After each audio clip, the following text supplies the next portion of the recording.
3 days after my mother-in-law made my 8-year-old son cry in front of all his friends, I walked into her house while she was hosting her church group.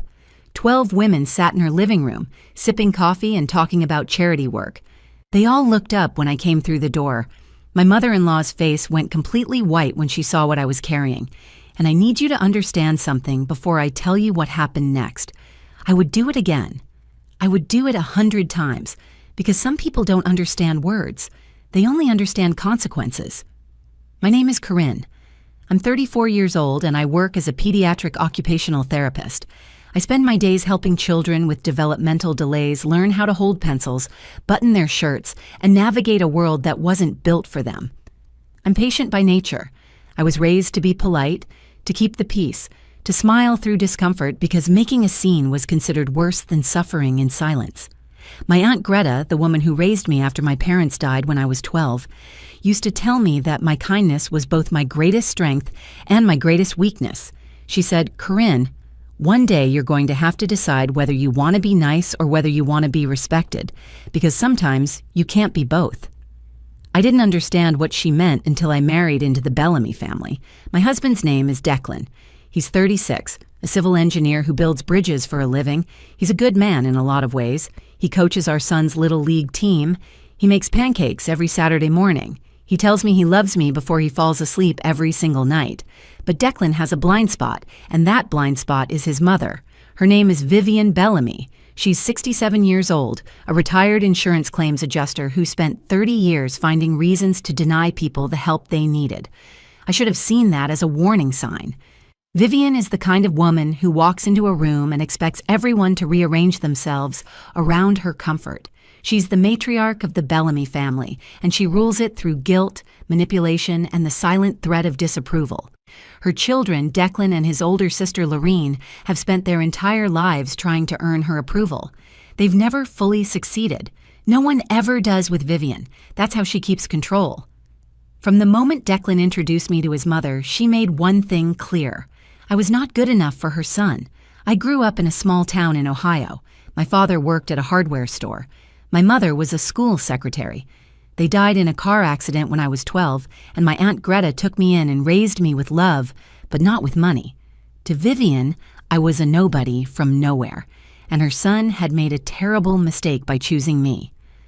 On our second date, Vivian called Declan's phone. I answered because he was in the bathroom. When she heard my voice, she hung up without saying a single word. At our wedding, she wore a cream-colored dress that was close enough to white to make a statement.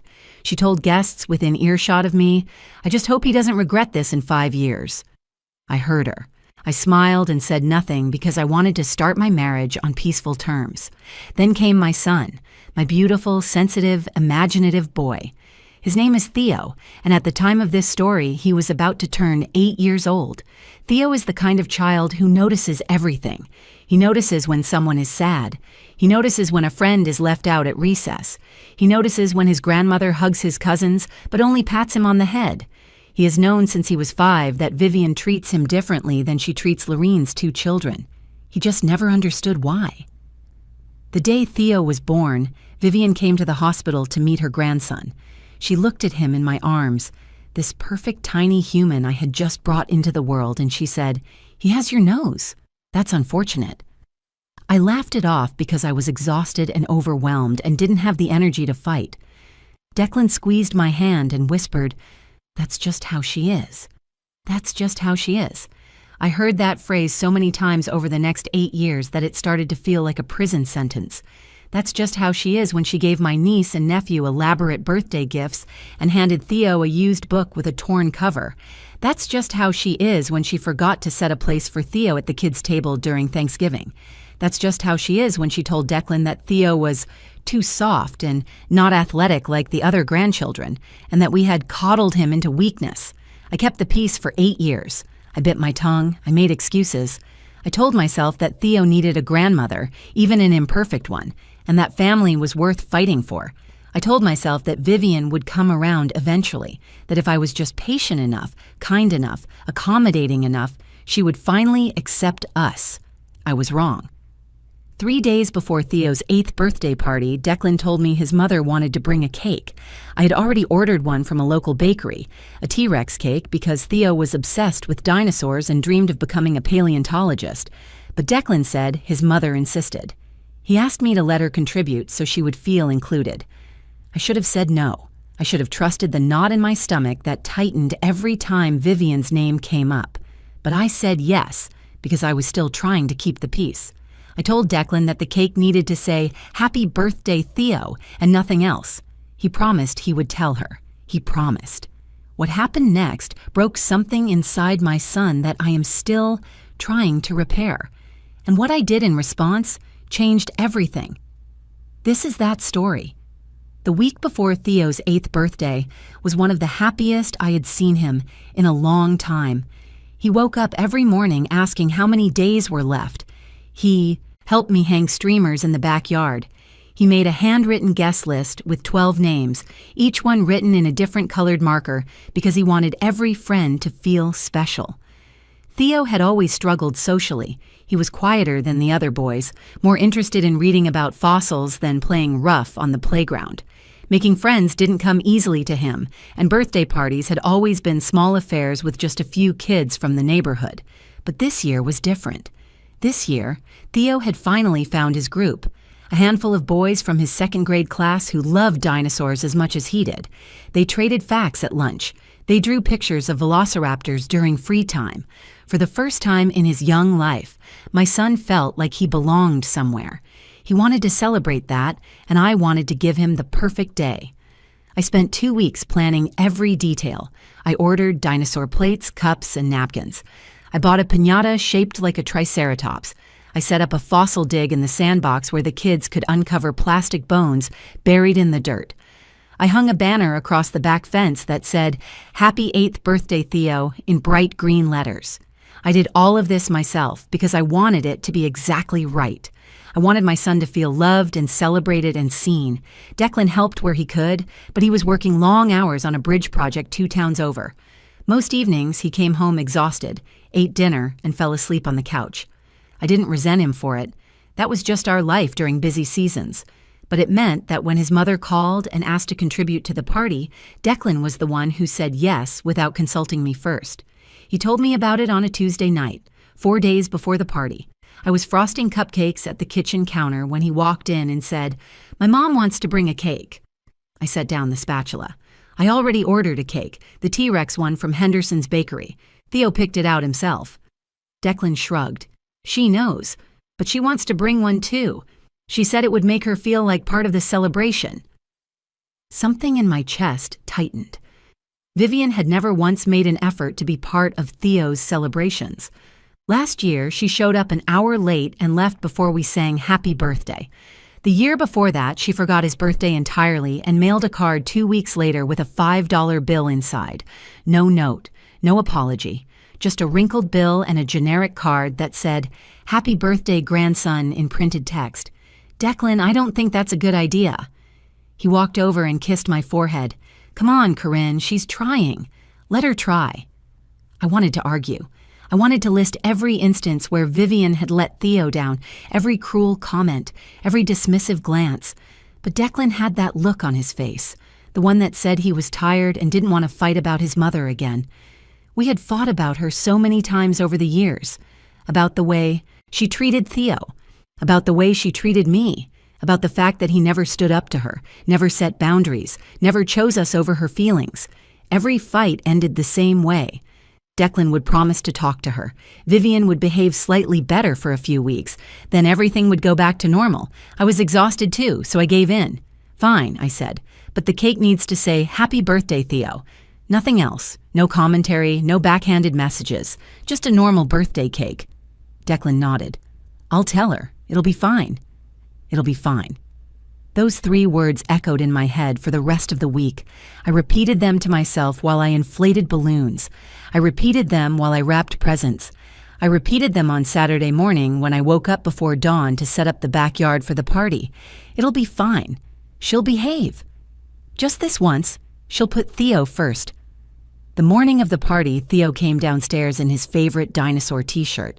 It was green with a cartoon T-Rex on the front and the words, "Roar means I love you," printed underneath.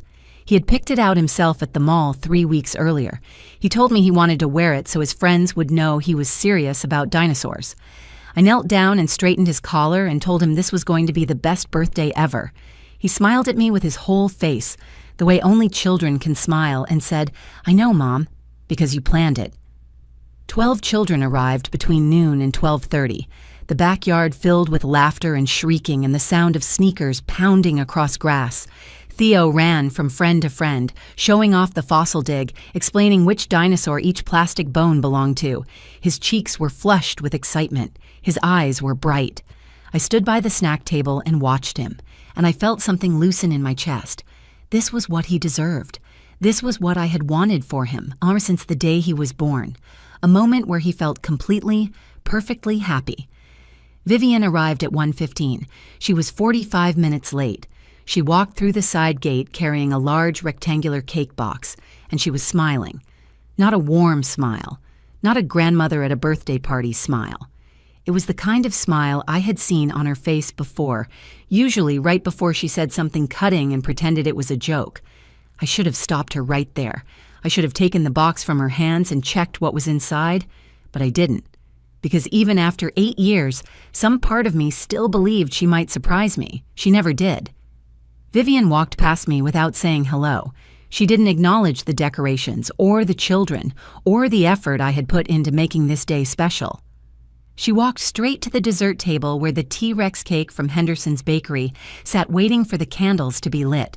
She set her cake box down next to it and turned to face the backyard full of children. "Everyone gather around," she called out, in a voice that carried across the yard. "I brought a special cake for the birthday boy." The children stopped what they were doing. Parents looked up from their conversations. Theo came running from the sandbox, his hands still covered in dirt, his face lit up with curiosity. I watched from across the yard as Vivian lifted the lid of the cake box with a flourish, like she was presenting a gift. The cake inside was white with pale blue frosting. It was simple and elegant, the kind of cake you might see at a baby shower or a retirement party. But it was the writing that made my blood turn cold. In neat cursive letters across the top, the cake read, "Sorry you exist." For a moment, nobody moved. The yard went completely silent. I could hear birds chirping in the neighbor's tree. I could hear the faint sound of a lawnmower somewhere down the street. But in our backyard, there was nothing. Just 12 children staring at a cake they didn't understand, and a grandmother smiling like she had just given the greatest gift in the world. Theo stepped closer to the table. He was still smiling, still expecting something wonderful because, why wouldn't he? It was his birthday. His grandmother had brought him a cake. He moved his lips as he sounded out the words, the way he did when he was reading something new. I watched his expression change in real time. The smile faded, his eyebrows pulled together. His lower lip began to tremble.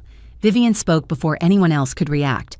"I believe honesty is important," she said loudly, making sure every parent in that backyard could hear her. Someone had to say what we're all thinking. Theo looked up at her. Then he looked at me.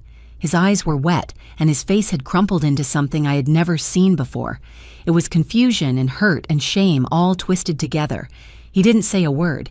He just turned and ran into the house. I heard the back door slam. I heard his footsteps pounding up the stairs. I heard his bedroom door close with a force that shook the hallway. The silence in the backyard lasted another 3 seconds.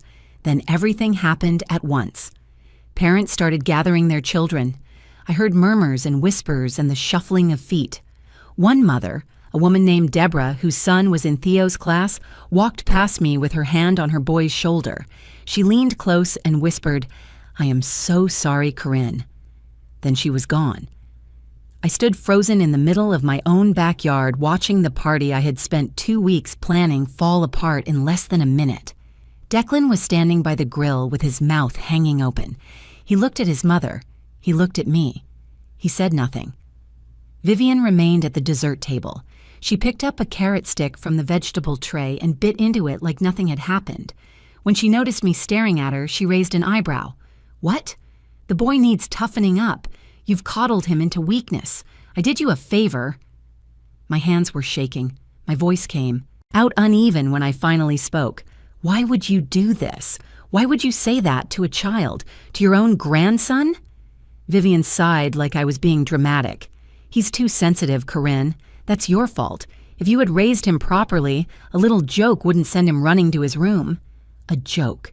She called it a joke. I looked at the cake sitting on the table, those 3 words staring back at me in blue frosting, and I felt something crack inside my chest. This was not a joke. This was cruelty designed and delivered with precision. She had planned this. She had ordered this cake, driven to my home, and presented it to a child in front of everyone he wanted to impress. This was not an accident. This was punishment. By 1:45, every guest had left. The backyard was empty. Streamers hung limp from the fence. The piñata swung gently in the breeze, untouched.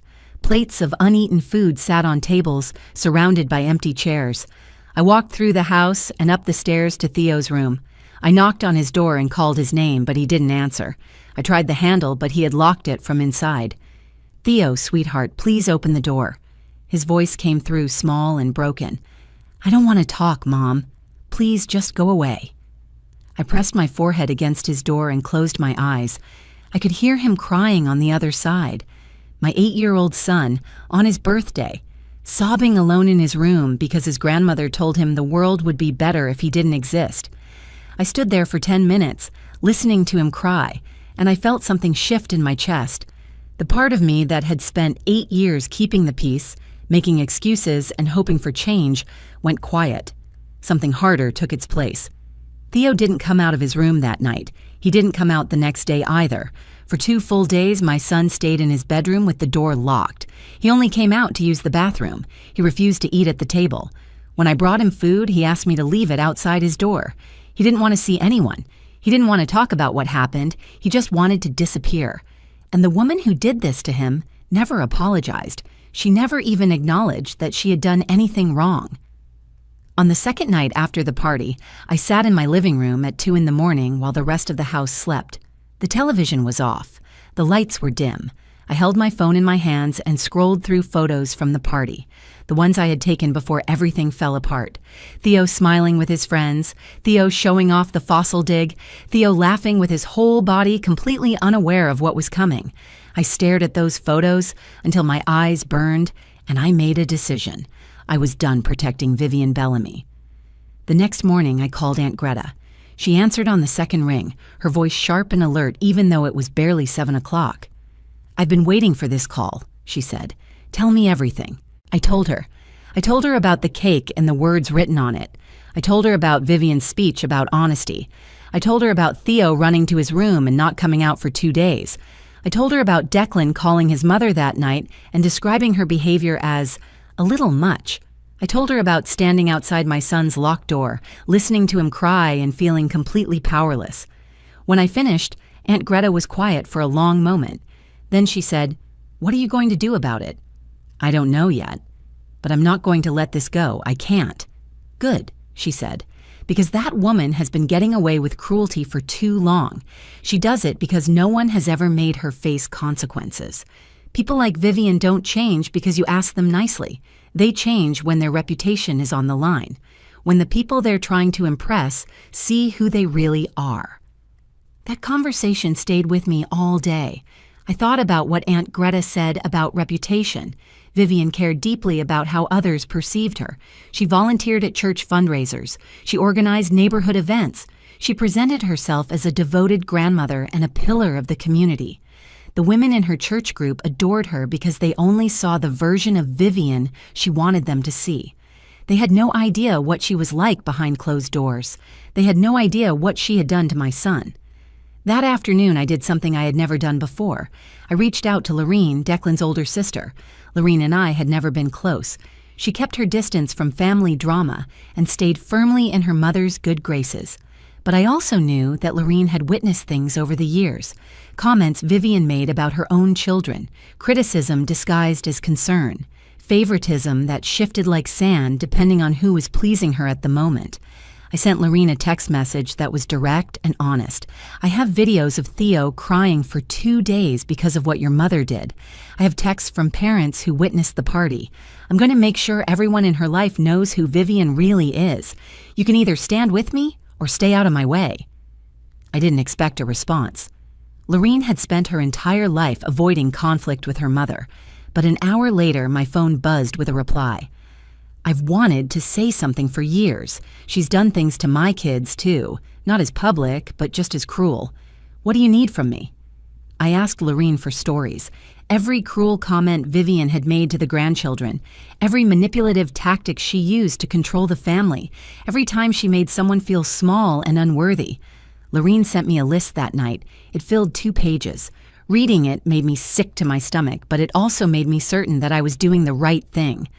I spent the next 2 days preparing. I typed everything into a single document. I included dates and details and direct quotes. I titled it, The Truth About Vivian Bellamy, A Grandmother's Legacy. When I finished, I printed 12 copies, one for each woman in Vivian's Thursday church group. Declan noticed something was different about me. I was calm in a way that made him nervous. I wasn't crying or yelling or asking him to intervene with his mother. I was quiet and focused and deliberate. On Wednesday night, he found me in the kitchen staring out the window at nothing in particular. Corinne, what's going on with you? You've been acting strange all week. I turned to face him. I'm going to your mother's house tomorrow morning. His face went pale. What are you planning? I'm going to do what you never had the courage to do. I'm going to hold her accountable. Declan stepped closer and lowered his voice like he was afraid someone might hear. Corinne, please don't make a scene. She's still my mother. I looked at him for a long moment.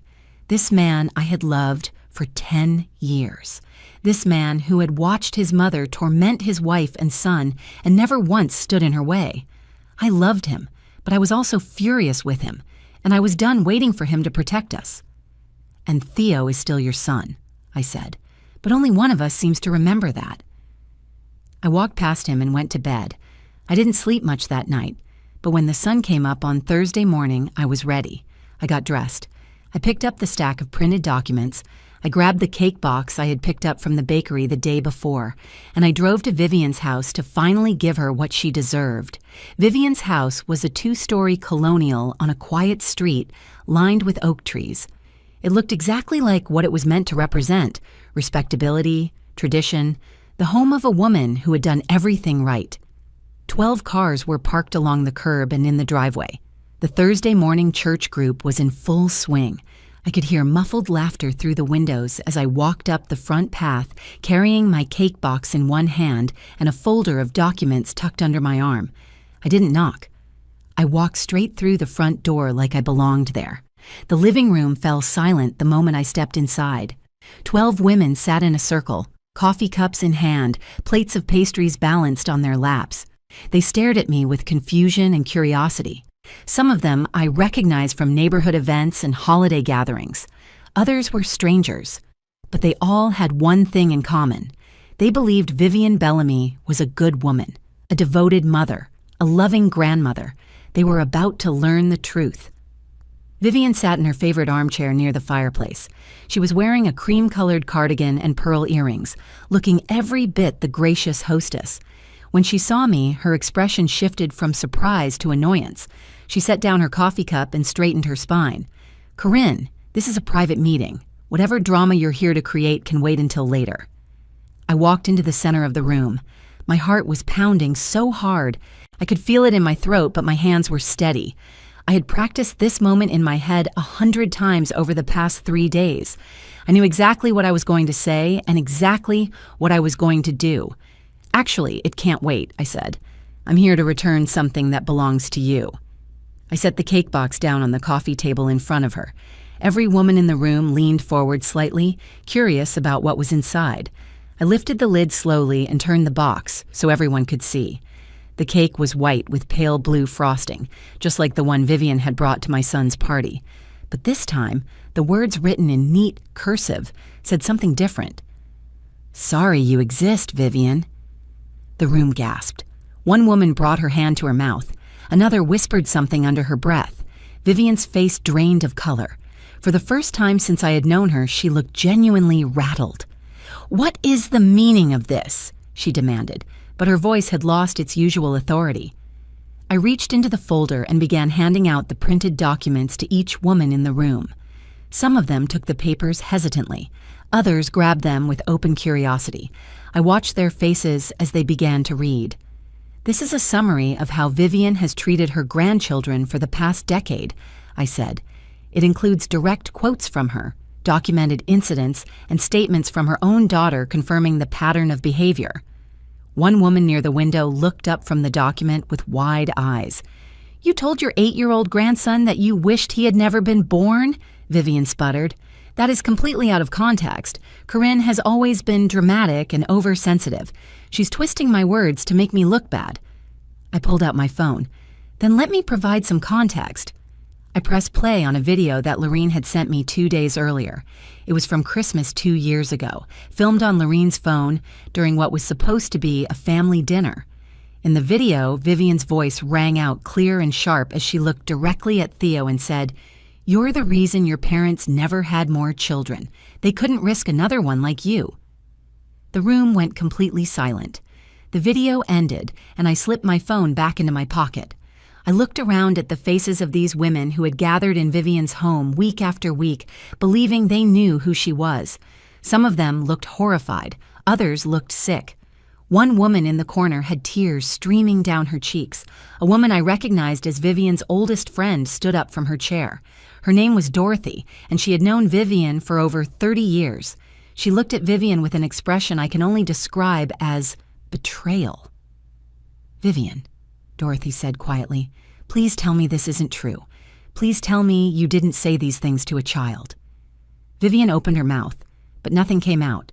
For once in her life, she had no excuse ready, no clever deflection, no way to spin her cruelty into something acceptable. I turned to face her directly. I had waited 8 years for this moment, 8 years of swallowed anger and bitten tongues and sleepless nights spent wondering if I was overreacting. I wasn't overreacting. I had never been overreacting, and now everyone in this room knew it. "You wanted to teach my son that honesty is important," I said. "So here's some honesty for you. You are no longer welcome in his life. Not at birthdays, not at holidays, not at school events, not ever. If you try to contact him, I will send this document to every person in your life, your neighbors, your extended family, the members of this church who think you're a saint. Everyone will know exactly who you are and what you've done." I picked up the cake box and placed it in her lap. "Keep the cake. Consider it a gift." I walked toward the front door without looking back. My legs felt like they might give out, but I kept moving. I heard Vivian call my name, her voice cracking in a way I had never heard before. She sounded small. She sounded afraid. For 8 years, I had been afraid of her. Now the tables had turned. I stepped outside into the morning sunlight and closed the door behind me. The fresh air hit my face and I realized I was shaking. But it wasn't from fear. It was from relief. It was finally over. I sat in my car outside Vivian's house for a full 5 minutes before I could bring myself to start the engine. My hands were trembling against the steering wheel. My heart was still racing. I had just done something I never thought I was capable of doing. I had stood up to the woman who had made my life miserable for 8 years, and I had done it in front of everyone who mattered to her. There was no taking it back. There was no apologizing or smoothing things over. The bridge was burned, and I was the one holding the match. I pulled out my phone and called Aunt Greta. She answered on the first ring like she had been sitting by the phone waiting. "Did you do it?" "I did it." "And how do you feel?" I leaned back in my seat and stared at Vivian's house through the windshield. The curtains in the living room were still. No one had come outside. No one had chased after me demanding an explanation or an apology. For the first time in 8 years, Vivian Bellamy had nothing to say. "I feel like I should have done this a long time ago." Aunt Greta laughed softly. "Better late than never, sweetheart. Now go home and take care of that boy." When I pulled into my driveway 20 minutes later, I sat in the car for another moment just breathing. The house looked the same as it always did, the same brick front, the same blue shutters, the same basketball hoop in the driveway that Theo had begged for last Christmas, but something felt different. I felt different. Lighter, somehow, like I had been carrying a weight I didn't even know was there until I finally set it down. I walked inside and found Theo sitting at the kitchen table. It was the first time he had left his room in 3 days. He was eating a bowl of cereal, his favorite kind with the little marshmallows, and he looked up when I came through the door. His eyes were still red from crying, and his hair was messy from days of lying in bed. But he was there. He was out of his room. That felt like a victory. "Mom, where did you go?" I set my keys on the counter and pulled out the chair next to him. I sat down and looked at my son, this beautiful, sensitive boy who had done nothing wrong except exist in a family that didn't deserve him. "I went to Grandma Vivian's house," I said. "I told her that what she did to you was wrong, and I told her that she's not allowed to treat you like that ever again." Theo stirred his cereal slowly, watching the marshmallows float in circles. "Is she going to say sorry?" I wanted to lie to him. I wanted to tell him that yes, Grandma would apologize and everything would go back to normal, but I had spent too many years protecting him from truths he needed to hear. He deserved honesty, even when it hurt. "I don't know, sweetheart. Some people never learn how to say sorry, but that doesn't mean you have to keep letting them hurt you, and it doesn't mean there's anything wrong with you. What she said on that cake was a lie. Do you understand me? It was a cruel, terrible lie told by a person who has something broken inside her. You are not a mistake. You are the best thing that ever happened to me." Theo looked up at me with those big brown eyes that reminded me so much of his father. "Do you promise?" "I promise. Every single day for the rest of my life. I promise." He nodded slowly, and then he asked the question that broke my heart and healed it at the same time. "Mom, can we still have cake?" "Not that cake. A real one." That afternoon, Theo and I stood side by side in our kitchen and baked a chocolate cake from scratch. We made a mess of the counter with flour and cocoa powder. We argued about whether to use chocolate frosting or vanilla. We wrote "Happy Birthday, Theo" across the top in messy, uneven letters because neither of us had steady hands. When we finished, I put 8 candles on top and lit them one by one. Theo closed his eyes and made a wish, and when he blew out the candles, he was smiling. A real smile, the kind I hadn't seen since before the party. That night, Declan came home looking exhausted. He told me his mother had called him 6 times. Half of her church group had stopped speaking to her. Dorothy, her oldest friend, had left her house without saying goodbye and hadn't returned her calls since. Vivian was devastated. She wanted Declan to fix it. She wanted him to make me apologize. Declan stood in the kitchen doorway and looked at me with an expression I couldn't quite read. "Are you happy now?" I shook my head. "No, I'm not happy. I'm relieved. There's a difference." He was quiet for a long moment. Then he said something I had been waiting 8 years to hear. "I should have protected him. I should have protected both of you. I'm sorry, Corinne. I'm so sorry." It wasn't enough to fix everything. I knew that. The damage Vivian had done to our son would take time to heal. The damage Declan's silence had done to our marriage would take even longer, but it was a start. For the first time, he was choosing us over his mother's feelings. For the first time, he was admitting that he had been wrong. We started couples counseling the following week. Declan began seeing a therapist on his own to work through his relationship with his mother. It was hard. There were days when I wasn't sure we were going to make it, but we kept showing up. We kept trying, and slowly, things began to change. Theo is 9 years old now. He still loves dinosaurs. He still dreams of becoming a paleontologist. He has a small group of friends who accept him exactly as he is, and he no longer asks why his grandmother doesn't love him. He doesn't see Vivian anymore. She has tried to reach out a few times through Declan, but I have held firm on my boundary. She is not welcome in our lives. She lost that privilege the moment she put that cake in front of my son. Here's what I learned through all of this. Silence does not keep the peace. It just lets the cruelty grow. I spent 8 years protecting a woman who never deserved my protection, and the only person who suffered was my child. If someone in your life is hurting the people you love, do not wait for them to change. They will not change. Protect your family. Set the boundary. And if they call you dramatic or oversensitive or difficult, let them. Because the people who truly love you will not call you those things. They will call you brave. If you are watching this and you see yourself in my story, I want you to know something. You are not alone. And it is never too late to stand up for the people who matter most. Theo is happy now. He is safe. He is loved. And that is worth every burned bridge and every uncomfortable conversation and every moment of doubt I felt along the way. Some cakes are meant to be thrown away. Some people are too. Thank you so much for watching this story all the way to the end. If it moved you or made you think or reminded you of someone in your own life, I would love to hear from you. Drop a comment below and tell me what you would have done in my situation. Would you have confronted Vivian? Would you have handled it differently? I read every single comment, and I genuinely want to know your thoughts. If this story resonated with you, please give it a like and share it with someone who needs to hear it. You never know who might be going through something similar and feeling like they're all alone. Sometimes a story like this is exactly what someone needs to find their own courage. And if you're not already subscribed to this channel, go ahead and hit that subscribe button and turn on notifications so you never miss a new story. I post videos every week about real people facing real challenges and finding the strength to fight back. Thank you for being here. Thank you for listening. And remember, you deserve to be treated with kindness and respect. Don't let anyone tell you otherwise. I'll see you in the next one.